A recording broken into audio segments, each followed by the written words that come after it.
good. Okay. 1, 2. And we're on, Judy. We are back. Welcome to Canby Unfiltered, where we are your hosts, Travis and Judy, and we talk about whatever the heck we want. Unfiltered stuff. Unfiltered stuff. And this is season 2, episode 8. And if you want to say that in Spanish, it's ocho. Just for everyone out there, it is ocho. Oh, I thought you were going to say that whole sentence in Spanish. No, just one part. I do like pieces of it. You know, if sophomore year in high school, I was a week late for some reason to Spanish. So I didn't get the fundamentals. You know, I was a week late in this course. And by the time I was halfway through the semester, they said, you know, we really think that maybe you just try it again next semester. I was like, oh.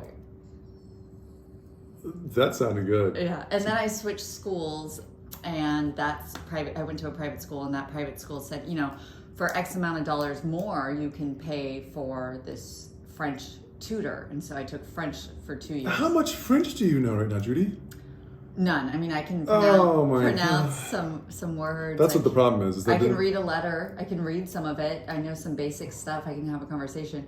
It was really great because... We have a client calling us right now. Client, I'm so sorry, Who client. is that? I can't say it on TV. I mean, not TV, Wait, but... Let me see. Oh, maybe should we pause? No, let's go. Let's keep it going. All right. Okay, so what was it? Oh, French? I took French. Yeah, so there was only two other girls in my course. Everyone else took Spanish, but I did so poorly in Spanish, and it was so difficult for me, even though I grew up in Southern California. You're not the only one. You're not the only one. I know a little bit of Spanish, a little bit. It's hard. Como se dice a little bit of Spanish? Como se dice means like how do you say? What's you know what I mean? Yeah. So working. Como se dice stupid bitch? Wow. Working in hospitality, a lot of the bussers, food runners, line cooks, dishwashers, everybody, they all spoke Spanish except for me, and they used to talk so much trash to me. And what do they call you? Flaca for sure, skinny girl, stuff like that. I had one older busser who actually had a stroke. His name was Ricardo. He drank. Oh, dude, he's one of my favorites. Guy, he was such a nice guy. Such a nice guy. Ricardo, if you're out there. Oh, and he would go, oh, mi amor, you entered my life so late. How come I not know you sooner, mi amor? Yeah, he loved you. Oh, I think he loved you a little bit too much, because when I would walk in there, I tried to big dick people. I'd walk in there at 6'10", a nice suit, and I'm like, yeah, okay, guys. Because I felt like every time you came home, you were like, oh my gosh, like this guy was like rubbing up on me, and this one was talking to me, and it's like, well, I gotta come in there. I gotta lay some groundwork down. Well, no one rubbed up on me. Did you see Judy's boyfriend? He's enormous. I know. We did, speaking of rubbing up, and I don't know if you remember this, but at that Beverly Hills restaurant I worked in, very, very tight quarters. And there was a server who brushed up against when he walked by. Because again, very tight. True. It's an accident, where everyone, and it's a busy lunch rush, and a guy brushed up against a female employee. Server. Brushed up, I remember the story. He was passing her. She had her booty cake sticking out. He walked past her with the skinny skin, with penis forward, touched her cakes, and she tripped. Didn't she punch her? Tripped. She pushed but him. Wasn't it a small contact? Of course, for sure. But this guy was a very muscular, big man. Yeah. And who was a career server. He was a pain in my ass too. But he knew that. I told him, you better tuck your shit when you walk by me. And that's a direct quote that I said to him. And then what did he say? But they had all seen you. You used to come in. So none of the guys, would mess with me the way they would mess with some of the other girls. So anyway, he brushed up against her and she said, don't you ever put your hands on, your stuff on me. You're private. Yeah. And I can't even did he not go, this. oh, I'm so sorry. Of course. And he totally did that. And then this other male server walks over and he says, hey, so-and-so, calm down to the girl, which is like the biggest no-no ever. You never want to tell a girl who's freaking out to calm down. I've done it's it never before gonna with work. you. It's never going to work. Calm down. You didn't just see me. Calm down. And just throwing papers and... Jeez. I was like... I was a machine gun. Well, anyway, and so when he walked over and put his hand on her shoulder and said, calm down, she immediately karate chopped his hand off of her shoulder. Oh, God. No, that's abuse. Pushed him up against the wall and said, don't ever touch me. And he was like, oh, my God. And he said it escalated so quickly, and the manager, of course, said, okay, you need to go downstairs to HR, like, what was that about? And they talked to the boys, HR talked to the guys, and, you know, explained what happened, it was an accident, yada, yada. And they weren't gonna, you know, like, press charge, I don't know. They weren't trying to get the girl fired. They were like, you know, we invaded her space, and, you know, she obviously had an issue, we're so sorry. Well, the girl got fired because in HR, she said, you know, when he put his hand on me or when they touched me, I just saw red. And they were like, okay, well, you're a liability. See ya! We can't have you. And it was so, she was the girl who would like be folding the towels, you know, doing the side work before you can leave your waitress shift. Oh, I hated that folding part. the napkins, rolling the utensils, filling the salt and pepper shakers. Yeah. Oh, you think you can just collect cash and leave? No, you gotta fill salt and pepper shakers. I remember when I had to cut the lemons with the glove, the metal glove, and I always had to cut lemons. And you always clown me. You're like, you were never a server. Dude, I was not only... For 40 days. Well, that is... Well... And you got fired. Well... And you also lived in a state where I think your check was like $1 because they would tax your some weird hourly thing. Stop. Yeah, I don't understand how other servers in other states make money when they show their paycheck and it's like $1.17. Here, I'll tell you this though. Yeah, maybe I wasn't the best server, Judy. You know what I mean? Maybe I wasn't. But I will tell you this, that I sold a t-shirt. I was the only one in the whole restaurant. Dude, that is your claim to fame. I hear that. You know how difficult it is to sell a t-shirt at a steak restaurant to randos? Yeah, I bet. Especially when you fuck up their order? Yeah. Dude, I'll tell you one thing about that that's crazy is when... Oh, wait, are you done with your story? Oh, well, I was just going to say, Of when course. that server, I really was upset when she got fired because she was a hoot. She would stand there doing her side work and she'd go, ha, by herself and just like facing the wall and just start laughing aggressively. Oh no, that's when you know she's a fucking psycho. I know. Psycho. That's when you're like, oh my God, did you see Jenny like cackle at the wall? Yes. Psycho. And during training, we Check knew her bag. she was a Check her psycho bag. in training. Like the first week of working there, we were like, dude, She's got a gun. something's up with this one. And She's got a long knife. I always wanted to be her friend and hang out with her and get to know her story. I know you did. You're like, you should meet my boyfriend Trav. He likes sacrificing small children and animals too. No, she had a lot of, I think, depth to her. I asked her where are you from and why do you live here? And she goes, oh, I came here to move to LA to be an actress, but they only hire pretty people. And then just pan face, like stone. Was she wall. pretty? She did not put any effort in. But could she have been really pretty if she Yes. just put and I don't understand that. There's so many women out there that have so much potential, but usually they're just, and I'm not speaking on behalf of women, I'm just, this is from my own personal opinion before someone like writes in. It's like, fuck Travis! How would you know? How would you know? You don't have breasts! Wait a minute. Don't assume his gender. Oh, that's true. Yeah. I self-identify as a unicorn. Yes. Unicorn gender. Okay, got it. Okay, so what? Well, I think. Oh wait, what was I saying? I'll just finish your thought. Oh, I'm done. My ADD kicked off, and you went into something else, and then you fucked it up, Judy. No, you were talking about why women don't put effort in when they could be really pretty. But I think it's exhausting. Yeah, also, true. if you have low self-esteem, or you're tired, or you're depressed, or you're not getting the recognition and the you're pretty from the one person you want it from, then it's like, what's the point? I get you, and I 100% agree. But it is, but I just sometimes, as men, we walk out there, and men are very visual, we're walking around, Right. and you'll see someone and be like, oh wow, like, that girl is naturally beautiful, she's really pretty, and if she just put just a touch of energy into her appearance and her look, she would be... Some mascara, a little blush. Would just be like, just gorgeous, gorgioso. Gorgioso is Right. Spanish for gorgeous. That's not. Yeah, I know. ¿Cómo se dice gorgioso? Jeez. Okay, so give me a life update. What's going on? Lots of stuff has been happening, I guess, since the Did last you just week. ask yourself your own question? No, you. What's your Oh. life update? Oh, what's been popping? Yeah, what's been going on? Dude, okay. Am I supposed to answer that right now? I'll tell you. Sure. Okay, so hey everyone, my name's Trav. Oh, Jesus. No, but seriously, I'm working on just a book right now. I'm going to start working on because I'm losing the focus to write every day and even start, right? So I wrote a little last night. Yeah. That was the breakthrough, and then I'm starting right now. I'm in the middle of it, and I really want to be dedicated on that. I'm working on my health. I want to play basketball. I'm working on my golf game. I'm playing tomorrow. Oh, no. Oh, yeah, tomorrow's Friday. You're playing tomorrow. And you're looking good. You really are working on your health game. And I have been falling off of my health game. Yeah, because I mean, when you came around the corner this morning, I was like, holy fuck, who is that? You know what I mean? Because I'm just like so big. You and just so changed, different. you changed so much. I didn't go to the gym last week. Yeah, and I was like, and who is I don't that? think I made one juice last week. Which is, dude. No, so I actually made one juice. I'll tell you this about speaking about health. But I used just to a make second ago, actually minutes, because second would be lying. You're exhausting. So they're like, turn this shit off. Yeah, I know. But anyway, I just put all of this not blueberries, what are they called? Blackberries, into a bowl of soap. But the soap is specially designed for fruit and vegetables.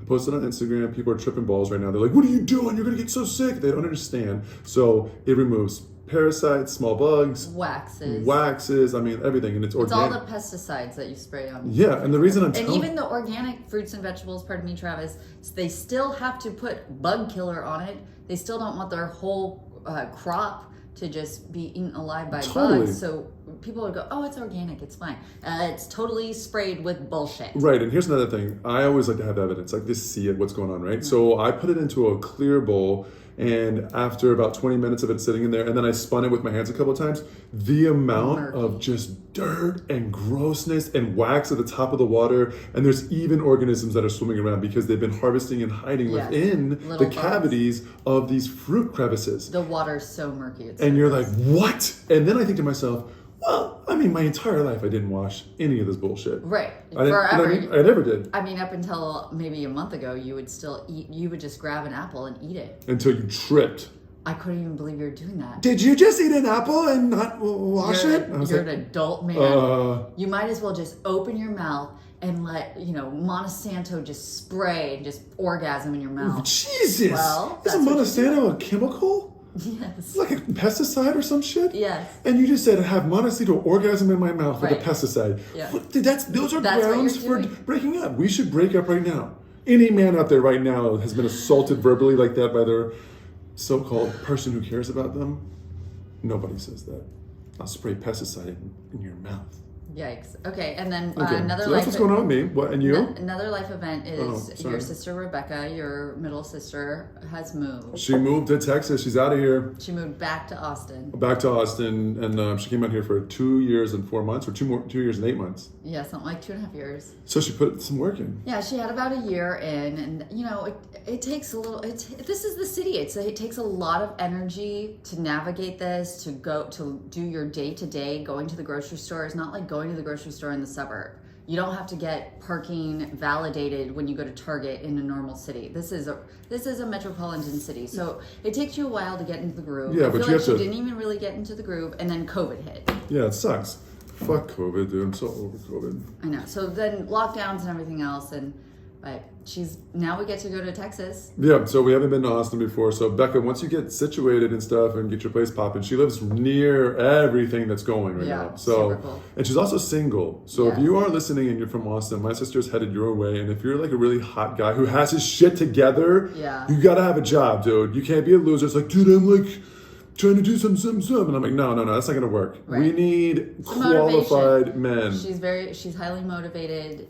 She's active, goes on hikes, hits the beach, stays in shape, cooks anything and everything. We're trying. Dietitian. She needs to meet her equal. You know what I mean? Yeah.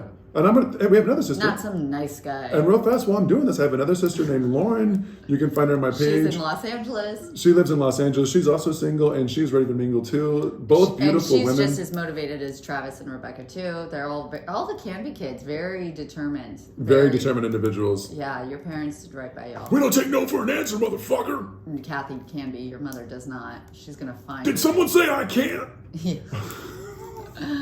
Okay, so I have a slight life update. It's not that big of a deal, but also kind of. Oh, so God. If you remember from the previous episodes, I talked about some of the books that I was reading, and I finished my Surviving My Birthright by Canby Hammer. Armie Hammer's aunt wrote a book. Okay, got it. Thank you. She wrote a book about being the heir of a multi-million, probably $100 million empire. I don't even know how big the Armie Hammer empire is, but it's pretty big. And very interesting book. Anyway, so I shared the book that I was reading, and a listener said, "Hey, this prompted me to check it out," and I ended up buying the book.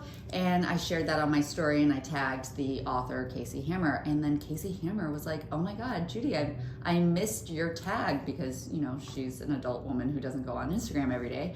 And she said, "I'm so curious what it was." And so I went to my archive and screenshot. Wait, this is the author? This is the author, Canby Hammer. Armie Hammer's sister. Armie Hammer's sister. And if you are... It's a little weird that... Do people even remember who Armie Hammer is? So you gotta tell them real fast. I'll tell them in 10 seconds. You tell them. Guys, so you have to pay attention to an old podcast, but Armie Hammer basically is a big-time actor that's in the movie, what, Judy?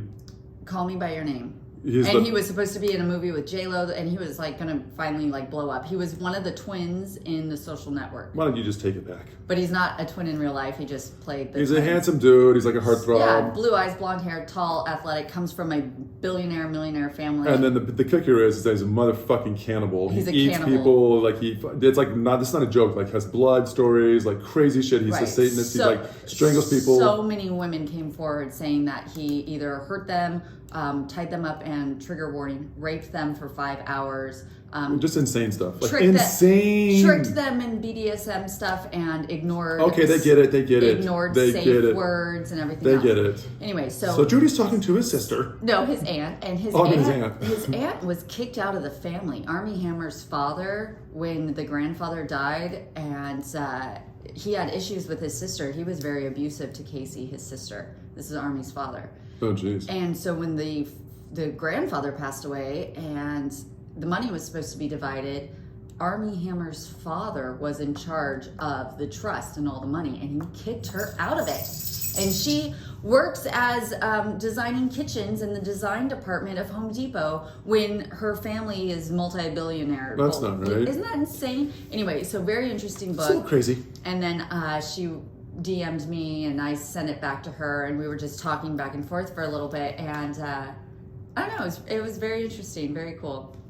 Is your client hitting you up? Yeah, so I texted my client back because I'm a Virgo psycho, and Yes. I was like, I can't really jeopardize a client over a podcast. Right. So anyway, everything's good. Oh, okay. Did she say, "Call me back later, honey"? I said, give me 30, and then she's hitting me up, and she's like, something about $350,000, $400,000. I'm not getting into it, Judy. It's a long story. Okay, so that was really good. Now that I'm done with that book, But no, hold on. First of all, that's really impressive that you were able to talk to her like that on a back-to-back basis, because you're speaking to the author, and it's a big deal. And I think that story is going to fucking blow up soon. I think it's going to go nuts. I told her, I said, "Thank you for putting your life to paper." It was very inspirational. It was a very deep read, and I was very intrigued the whole time. And thank you again. And then I also said, you're doing really well, but many blessings to you and yours. Like, I hope nothing but the best for you. Right. Get some of that family money back. What the hell? The stuff that she's endured with her father and her brother, aka Armie Hammer's father, is just wild and gross and weird. And I wish her nothing but the best. Namaste. She's so great. And if you are familiar with Los Angeles, the Hammer family has gardens, has libraries, they've donated parks, they have all sorts of stuff in Beverly Hills. It's very interesting. You can't escape the Hammer name in Los Angeles. But because I am done with that book, I am now going to start Chaos. This was recommended to me by What is this one? Another listener of ours. Oh my goodness. I bought it, I don't know, a few months ago, but I had a long list of books, and now it is Chaos, Charles Manson, the CIA, and the Secret History of the 60s. And I'm just going to read you this tiny little part. It says, what if, this is on the back of the book, what if everything we thought we knew about the Manson murders was wrong? A sweeping indictment of the Los Angeles justice system, the cover-ups reaching all the way to the FBI and the CIA. And this is written by Tom O'Neill, who is an award-winning investigative journalist who works for New York Times, Village Voice, Premiere, Details magazine. Hold it up to the camera so they can see. So we're also on YouTube, guys. I've got to tell you that. Yeah, so Chaos. Charles Manson, the CIA, and the Secret History of the 60s. That sounds like a good, nice little killer book you're going to jump into. It's going to be Go great. from Armie Hammer cannibalism to Manson killings. I already think it has to do with the CIA and the FBI is infiltrated, the 60s and hippie culture. And Great. That'll be fantastic. yeah, can't wait. Okay, what else? It's kind of like the book Hell's Kitchen, the guy who wrote Fear and Loathing in Las Vegas. He also, Hell's Angels. He also went undercover. Did you ever see Fear and Loathing in Las Vegas with Johnny Depp? No. Oh, it's great. The author's name, super famous name, it escapes me right now. Anyway, he went undercover as a motorcyclist gang member and joined Hell's Angels. Oh, I saw the movie. I didn't see the movie, but I saw the and wrote a videos. book about it and stuff. It was really good. All right. Yeah, interesting. Cool. Yeah, what else is new? So Rebecca moved. I'm just hanging out with Casey Hammer in my DMs. I know, No you big get deal. to do that. You're on a roll right now. Everything you do right now is really cool. Oh my God, thank you so much. I've always wanted Did you to tell live a people this really morning cool on life. Instagram, I told people about sleep revenge? Oh, is it Sleep Revenge or Revenge Bedtime? Revenge Bedtime? Or Sleep Revenge? It's one or the other. I think it's Revenge Bedtime. Okay. Anyway, so basically, you said that you did that to me last night, right? Not to you, it's to me. I said I think that I had that last night because I was fighting going to bed because I wanted to stay up and do you. and do me. And my understanding was it's called Revenge Bedtime because you are only able to be have control of exactly what you want to do when everyone else is asleep, when you don't have work, when no one can call you, it's not work hours, it's blah, blah, blah. You get to do whatever you want. Yeah. And then It's a great feeling. Travis Googles it and he goes, oh my God, psychological issue. And this is a big deal. No, so it said psychological phenom. Phenom. And it just said that, because you lack control during the day, that so when you get your revenge bedtime, it's like you are on your own thing. You're like, I'm doing this, it's me, fuck everybody, I have control. Right. But when do you lack control? Well, it's not control. It's that I know I can do really, because I'm a business owner, I can really do and run my day however I'd like. Right. I understand. I'm aware of that. Okay, good. But I take into consideration what I should be doing, what I should be doing when you're standing right in front of me, what I need to do, Okay. Stuff like that. But So that's called Revenge Bedtime. Yeah, that's so fun. I feel like a lot of teenagers do it too. For sure. I've done Revenge Bedtime a lot. Yeah, when you're like, I'm exhausted, I'm gonna regret this, I've got a big day, but now's the time I need to reorganize my bedroom. Right. I've even faked to sleep to get to bedtime revenge. So I've been like, hey, you guys want to go to bed? And like a slumber party, it's No way. I swear to you. And then it's like, hey, let's go to bed. And everyone's like, yeah, Trav's right. Turn the TV off, shut it down. Everyone goes to bed. And I'll be like, be right back. And then I turn everything back on. I'm like, fucking idiots. Fuck you and your family, motherfuckers. It's me. Wow. It's bedtime revenge. I don't even know what to say to that. Fucking I just pressed the cricket button. Does it keep going? How many times did you push the cricket I thought button? just once. Turn it off. Okay. Okay, it's off. Good. Okay, Jesus. good. Anyway, so that's Wait, it. so you would go to your friend's house and then Like if I wanted bedtime revenge, I had to get those people to sleep. you didn't want to hang out with your friends? No, fuck You those guys. wanted to No. hang out in their home by yourself? Yeah, just me. Eating their food 'Cause they and had going through their shit? Not really going through their stuff, but playing video games, eating all the food, like just in my own domain because they had a bomb ass house. I grew up with the people that were extremely wealthy. Right. Like crazy wealthy.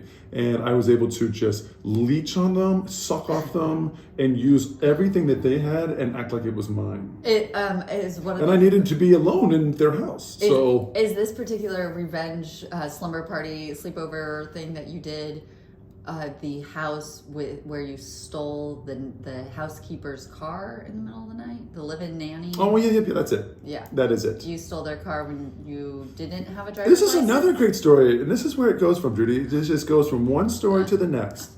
So yeah, this one's great. So my buddy had a housekeeper that had an old blue, like light sky blue 1989 Oldsmobile. So, everyone has one, everyone's seen one. You know what I'm talking about, Judy? Like a large sedan, like a town car. Yeah, sure, if that's what you want to call An it. Oldsmobile. Oldsmobile? Yeah. Is it a town car? Like it's a big Lincoln but older? But not that big, like smaller. But anyway, okay. regardless, So he's like, yeah, I'm going to steal the car. We were 15. He's like, I'm going to steal the car. I'm going to come scoop you and my boy, and then we're going to get out of here. I was like, cool. To Sounds like good. a party or to like smoke cigarettes in the car? Well, we used to go to high schools when they had football games, and then we would go through we would backpack jack everybody. So we'd dump out all their stuff, all the student stuff. And then some of them would have cigarettes in there, and we would snag the cigarettes. We were horrible people. You would do, what was it called? A backpack snag? No, backpack jack. Backpack jack. Okay. And that's when you just go to a neighboring school, dump, steal everything. Anyway, so between stealing stuff like that, I know, Judy. Unbelievable. And I'll raise our children to be good men, I promise. So anyway, so he's like, I'll steal the car from the nanny and then I'll swing through and scoop you. I'm like, yeah. He's like, where are we going? I'm like, we're going to go hit up some parties and meet up with some women and like, meet up some women. 15 years old, meet up with some women. Dude, I don't think you know. At 15, I was like 6'9", and I had a bowl cut. And You had a bowl cut haircut. You know what else I had? We know what rhymes with bowl cut? Huge penis. And so, so I would go out and we'd get liquor, and God, I remember that because when we go get the liquor, I told the guy walking at 6'8", and he never ID'd me. And I would always pay for cash. And I did that like maybe 2 years. I even bought him a Christmas card, the liquor guy, because I wanted to build that relationship. I was already building. Oh, that part I knew. Oh yeah. So anyway, but then he called me out. He's like, I need to see an ID, and then he never saw me again. I had a liquor store in my hometown that did the same thing, and we had a tab. He actually allowed a tab for us underage kids. That's amazing. Yeah, and I think I owed like $30 still when he finally got caught and shut down. Unbelievable. And you got away with it. Good job, Judy. Way to fuck over people. Jeez. Okay, so... And then I didn't have to pay that $30. I got away with it. Cigarettes, sparks. And then me and Melanie blew it on cigarettes and sparks. And 211 steel reserve tall cans. One of those would fuck you up. Okay, back to my story. Okay, yes. So he scoops the Oldsmobile and he comes over to the house, and I sneak out of the house. And remember, like, I've got to sneak out. It's a long story. We can get into that later. Not today, some other time. Fuck. Sure. And so I jump on the Oldsmobile, we party. We have a good time. What is that, a fire hydrant? Fire truck? Yeah. God, what? But I'm sure it'll be picked up. Just living in the city. This is what happens when you live in the city. Recording. Yeah, so anyway, this is why this is unfiltered, Judy. Yeah. You know what I mean? Crime's going on around us. If the listener didn't hear any of those sirens, they're like, what the heck are they talking about? Oh, yeah, there were sirens in the background. Okay, so anyway, so he scoops me, we go to the party, we're meeting up with women, we're partying, we're having a good time. Women. So now we have to fill the car back up in gas to match what it was when we took it out, right? Right. So it's a buddy named Mark and a buddy named Charles. And so we go and we pull up into the gas station, and across the street from the gas station, which we don't know is happening at this time, there's a cop. So he's across the street and he's aiming towards the gas station that we're filling up. And you're 7 feet tall with a bowl cut, and it's what, 2 a.m? 2 a.m, 7 foot tall, bowl cut, the huge penis, everything. You know what I mean? Totally. So, and so Charles gets out and he's like, I've never really pumped gas before, man. Oh no. And I'm like, oh dude, okay, excuse me, let me show you how to do this, you idiot. So I'm like, I got it. And my bowl cut's flapping in the wind. I mean, it's going hard. I pull around with my Doc Martens, and Unbelievable. I fucking never wore Doc Martens. I thought those were the lamest shoes. If you wore Doc Martens, you probably were a loser, right, Jude? Doc Martens? You were supposed to, it was a test to see if you would agree with me. Well, I didn't have them, but I mean, I thought they'd be like, cool. Birkenstocks is really what I thought you would think of. No, I'm just teasing. There's a ton of people that wore Doc Martens that were cool, but I was just giving people a hard time. Because I know someone was like, I wore Doc Martens and I'm cool. It's like, calm down, Doc Marten guy. Wow. Jeez. So. Pumping gas. You're right? And then all of a sudden, I'm like, here, I can do it, right? And I say, move, Charles, I'll do it. And I start to pump, and he looks up over the Oldsmobile across the street, and he notices the cop. Yeah. And he goes, oh shit, the police! And then, no lie, he does a dive into the back seat. So he screams that, oh shit, the police, loud, and then dives into the thing, and we're the only people there. Right. Right? So cop clearly. Yeah, so like I was like, oh my God. So no lights come on, nothing's happening. It's like totally chill. And I'm like, guys, no one move. I was like, just fucking be cool and let's pay for this. So we paid for it right there. As we both shut the doors, all of a sudden the lights go on. Boop, boop, boop, boop, boop. but he's across the street, right? And he puts on the big white light thing, and so he shoots that across the street into the gas station. It's on us. He turns on the boop boop, and we are in an area that is like in my neighborhood that we literally walked our entire lives when we were children. Right. So we know every single trick, every single crook and cranny, and then we know it, everything, right? And so I'm like, okay, go, go, go, go. And that's the first thing I said was go, go, go, go. And he just fucking slammed, Mark was driving, he slams on the gas. We take a left into a neighborhood, and this is a neighborhood we know, right? So the cop has to cross over the street and then get over, right? But it's 2 a.m, so there's no fucking traffic. So we probably have like a 15-second head start. Right. We take off in this Oldsmobile. This is the nanny's Oldsmobile. We take off. We're hitting turns and everything. And I know that there's speed bumps coming up.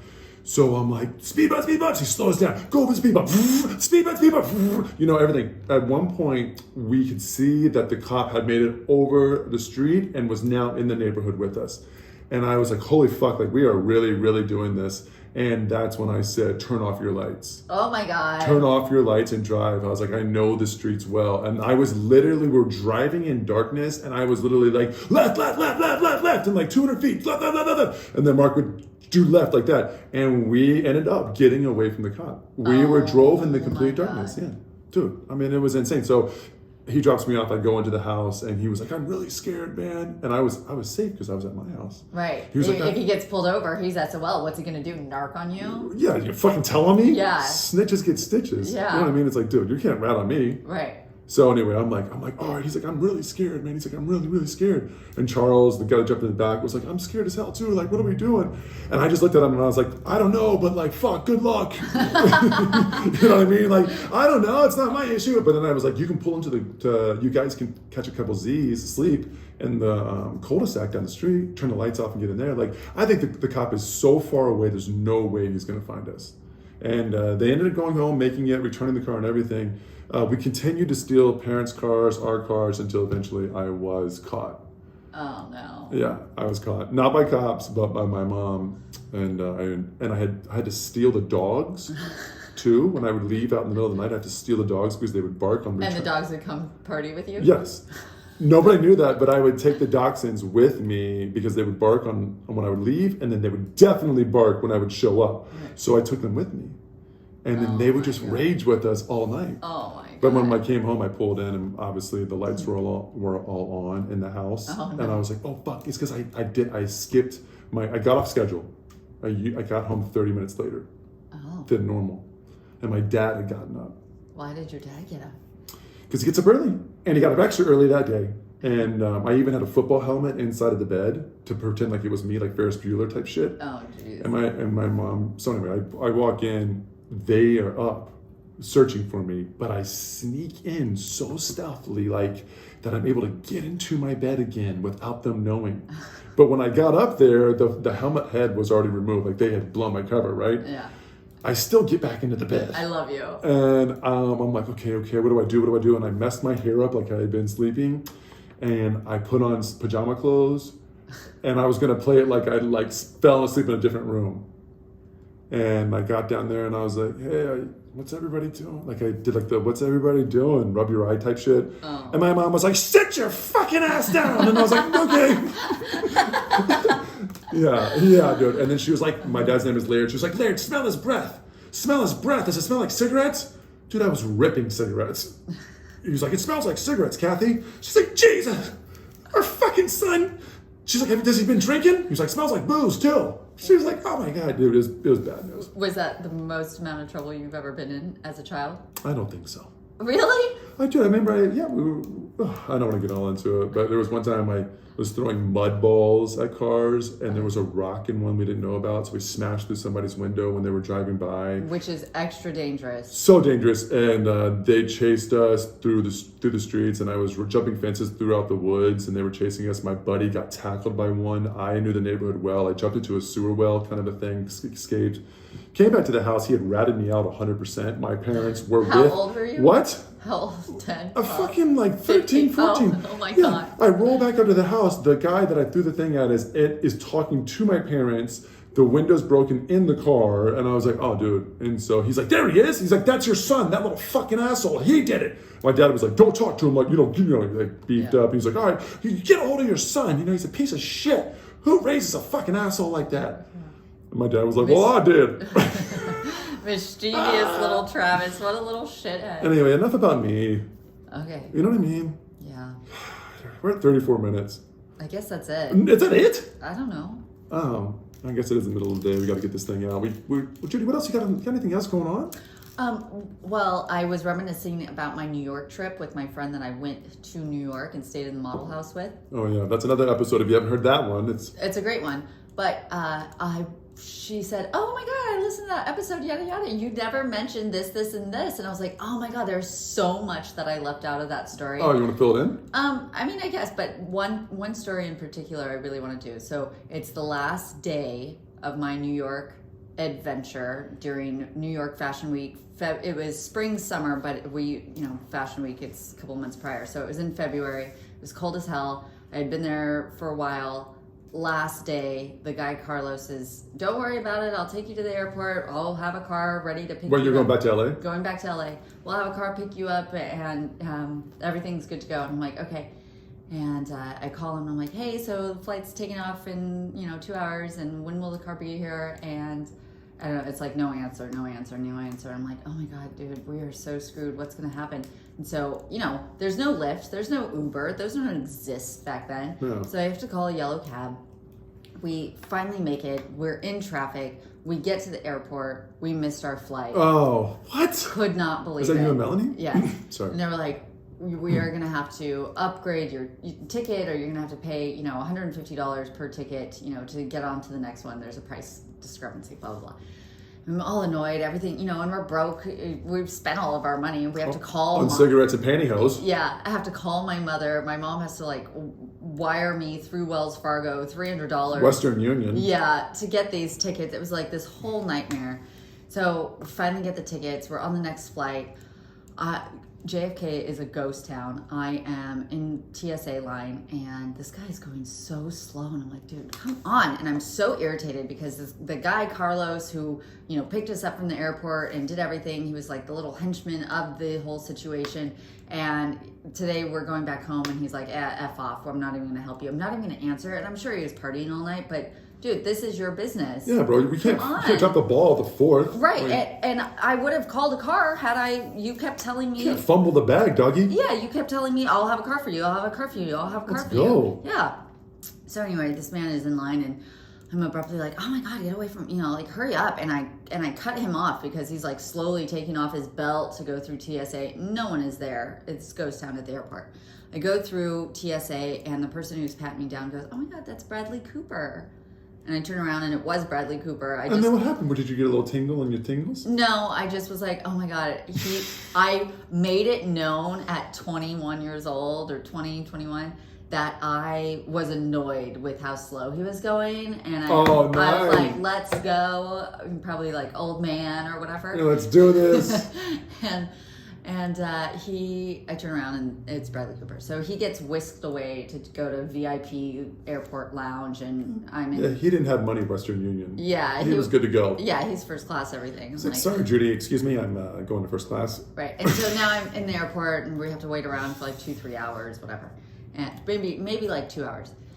So get onto the plane, and boarding the plane with my friend, and go through first class, and there's Bradley Cooper, and I'm like, oh my God, hey, Bradley Cooper, he's on our flight. That's so cool, kind of. I'm sorry I was a bitch to him, but oh well, like, I love The Hangover. You're like, I got my own man. I wouldn't trade you. No, it wasn't like we partied with celebrities all week long. What about me? I love you. But we just so like Bradley Cooper, what isn't like, I have a crush on Bradley Cooper. It was just like, oh, cool, because this was 10, 15 years ago, 12 years ago, something like that. So it's the height of The Hangover, and everyone thought he was so cool. Right. Well, I think people still think he's cool. Super cool. Yeah. So we are on the plane, and coming back from New York to LAX is about 4 or 5 hours flight, and I don't know, hour 3 or 4, it's massive turbulence.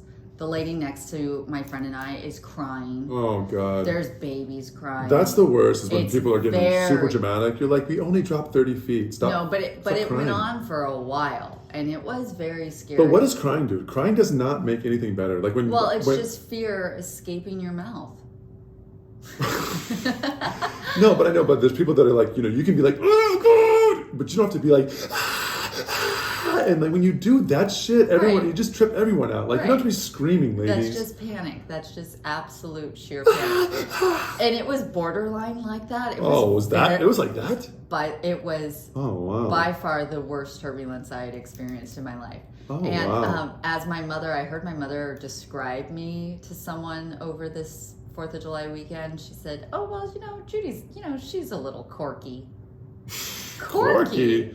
Thanks, Mom. But, quirky's not a bad thing. No, not a bad thing, but quirky's just like, she's different, she's weird, she's right. she's not normal, she's abnormal. Right, so that would be a perfect example of what I'm about to tell you. Okay, hit me. So turbulence is shitty. The lady next to me is crying. I look to my left. My friend is doing deep breaths. I think she's kind of hunched over. She's a little more anxious than I am.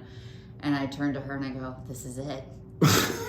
What is like, it? What? I go, "I think we're gonna die on this plane." No. She's like, "Stop." And I was like, "It's going down. You, me, and Bradley Cooper. It's fucking over, bitch." And I grab the seat and I'm holding on tight. I'm like, my God. "Brace for impact." And she's like, "You're the devil." And she's trying not to laugh because she's, known me for years. She knows I'm anything for shock value. And I was like, "This is it. You got anything you need to tell me? Any last wishes?" She's like, "I hate you." And I'm like, "Oh my God," just total trigger warning. And we get through the turbulence. We even out. Oh, nice. The plane erupts in applause and cheering. Oh, There's no. clapping on first class economy. And Like, thank you, Captain. Yes, you did it. Woohoo! You did it. Yes. And then all the clapping subsides and it gets quiet and I just yell from 32C, "Are you okay, Bradley Cooper?" No. And the whole plane erupted in laughter. Oh, They my laughed God. and laughed and laughed. And that's why you're a superstar. Right, and Seriously. the stewardess saw me and she was like, she laughed a little bit, and then I kind of got a little laugh and a nod when we exited the plane. Of course, From him? No, he was first class, so he got off first, and I was 32C. Oh yeah, you're too broke for him to even wait. He was like, Yeah, he was already in his car. Someone was can't getting wait in on line. 32C. Yeah, no. The limit's at 10. Right, because it was a crowded flight. Everyone was walking by Bradley Cooper. Everyone knew he was on the plane. No, that's funny. That's good. I like that. And I wonder if Bradley, like if we met him tomorrow, we're like, "Bradley, do you remember the time when someone screamed out on the turbulence?" Because if it was that bad of turbulence, I bet he remembers that Right. flight. Yeah. And then I bet he's like, "Yes, I remember that." And I'm like, "That's fucking Judy, bro." Hey! It's Judy. Judy did that to you. And he's like, "Wait, It's me. your future agent just did that to you." Yeah, your future real estate agent said, "Hurry the heck up! You're taking your belt off way too soon. Yeah, and way Brad, too slow." Brad, can I call you Brad? Hey, Brad. Look, I mean, Hey, BC. yeah, like BC, right? Before Christ. Before Brad. No, can't. yeah. Before Cooper. Ooh, before Cooper. Okay. But look, Brad, I don't know who your agent is, but I'll tell you this right now.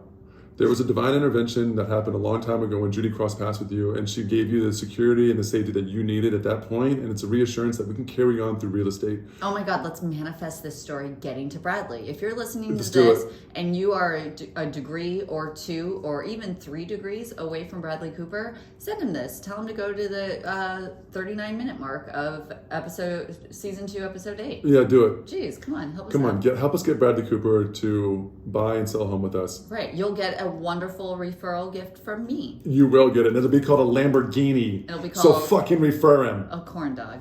And if the agent, like his current agent, is listening to us right now, Oh, they're so upset. we're coming for that ass. We're coming for that We're ass. coming for that ass.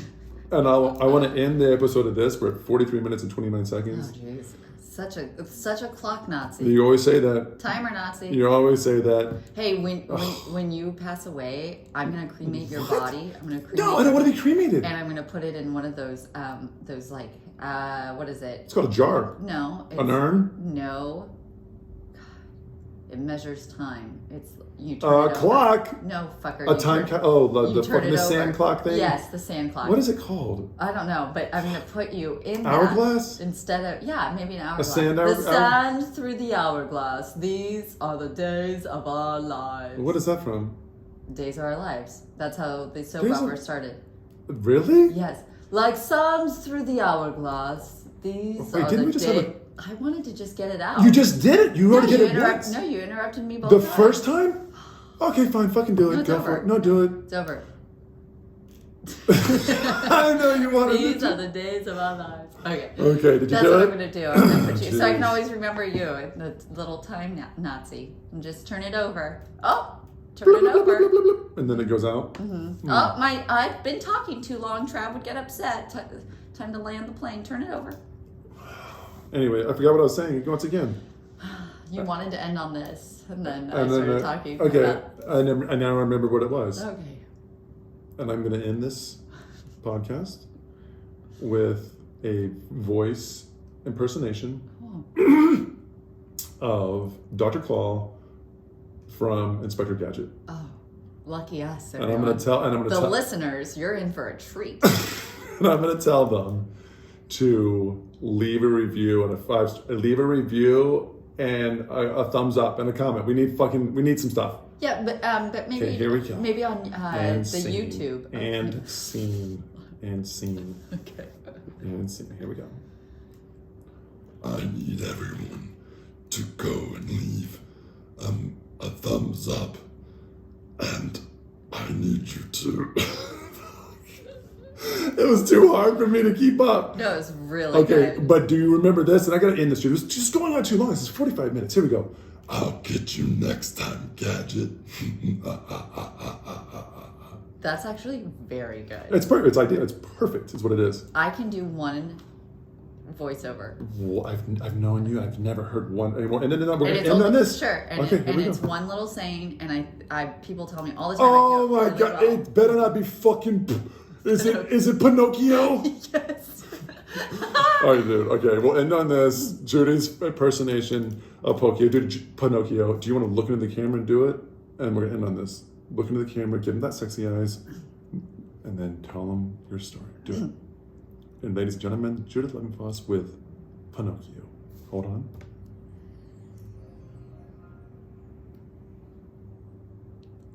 I'm a real boy.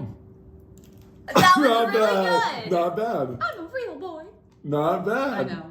Not bad. I think also. Oh, I thought we were ending on this. Well, you said Pinocchio, and I just recently learned about Pinocchio. I haven't seen it in so long. Do you know that there's a guy who, in the cartoon Pinocchio, this is so crazy. We're totally going to have to watch this again. Oh, dude. My God, Dude, let's do it. dude, we were trying to end the podcast. Wait, this is 30 seconds. Okay. So in Okay. Pinocchio, the cartoon, Disney cartoon, there is a man and he tells the bad guys, which is like a fox and a bear or something, hey, I'll give you money if you can find little boys for me. And then I take them to this island. And when they're done coming off the island, they won't be little boys anymore. Ha ha ha ha ha. And it's like super freaking scary. And I always... It's got like pedo vibes.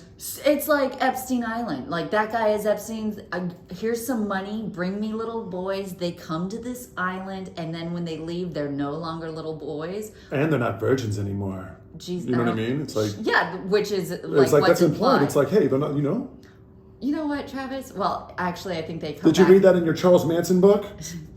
Not yet. Jeez, guys. Sorry we were going to end on a happy note, and then we ended on pedophilia. It's not pedophilia. I'm just saying, like Disney that, pedophilia. When was the last time you watched Pinocchio? Did you remember that scene? I didn't remember that scene. That's insane. It is true. It is true. I would say this, and we lived in this, but I would say this, that Pinocchio was a very terrifying movie to watch as a young boy. Very scary. And there's got to be other people out there, and if you also were scared of Pinocchio or you relate to any of this, leave a comment. Let us know. We will talk to you on these comments. We will reshare your Instagram. When they lived in the whale? That They lived was in a whale, scary damn it. too. They lived in a whale. Okay, Judy. And speaking of whales, a man was just swallowed and then spit back up by a whale. I know. Like 3 weeks ago. He was. That's a true story. That's a true story. Jonah's Ark, Spit right? out. In the Bible, Jonah. What? Was it Jonah swallowed by the whale in the Bible? Isn't that true? Yes. All right. And on that note, the positive note, Sounded like you said Joan of Arc, and I was like, Joan of Arc is I did not... say that in the beginning. Oh. Okay. Okay, now, guys, The timer Nazi said that we've been talking too long, so we have to go. Even if you'd enjoy yourself and you wish that it would go longer, maybe write that in a comment. If he reads it from one of you, maybe he'll listen. okay, bye-bye. Bye!